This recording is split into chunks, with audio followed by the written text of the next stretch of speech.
জাহান্নামের আগুন এমন ভয়ঙ্কর আগুন, শরীরের যে কোনো জায়গায় লাগা মাত্র কলিজা পর্যন্ত ভুনা হয়ে যাবে।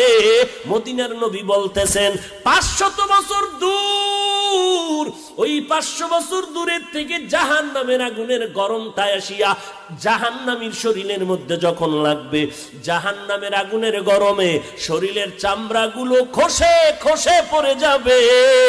ওরে নবীর উম্মতের দল, চোখ দুইটা বন্ধ করে 1 মিনিট চিন্তা কর। একটু ওই কবরের মধ্যে যাওয়ার পর, যেখানে আপন নাই, কেউ বাতি নাই, গুনাহগার হয়ে যদি কবরে যাও, এরে বান্দা ওই মাটির চাপ সহ্য করতে পারবি? ওই কবরের মধ্যে জাহান্নামের আগুন সহ্য করতে পারবা নি রে বাবা?